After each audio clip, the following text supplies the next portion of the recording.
చాలా రోజుల తర్వాత గుంటూరు కారంలో కుర్చీని మడతపెట్టి ఫుల్ వీడియో సాంగ్ రిలీజ్ చేసేశారు. ఇంకా ఆ సాంగ్ కి బయట క్రేజ్ మామూలుగా లేదండి బాబు.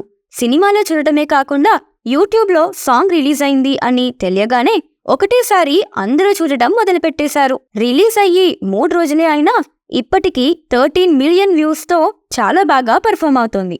అంతేకాదు ఇప్పటికి కూడా యూట్యూబ్ లో టాప్ 1 ట్రెండింగ్ లో ఉంది. సూపర్ హిట్ సాంగ్స్ లో చాలా మటుకు లవ్ సాంగ్స్ లేక ఫీల్ గుడ్ సాంగ్సే ఉంటాయి. ఒక స్పెషల్ సాంగ్ ఇంత ట్రెండ్ అవ్వడం అనేది సక్సెస్ అని చెప్పొచ్చు. ఇంతకు ముందు ఊ అంటావా మావా సాంగ్ సమంతాకి పెద్ద క్రేజ్ తీసుకొచ్చింది. కానీ ఇందులో మెయిన్ హీరోయిన్ శ్రీలీలతో పాటు షమ్నా కాసిం అలియాస్ పూర్ణ కూడా చేసింది. నిజం చెప్పాలంటే పర్ఫార్మెన్స్ వైజ్ చూసుకుంటే శ్రీలీల కంటే పూర్ణనే బాగా చేసిందనే టాక్ కూడా స్ప్రెడ్ అయింది. మరి ఈ సాంగ్ ఇద్దరిలో ఎవరికి ఎక్కువ బెనిఫిట్ అయిందంటారు?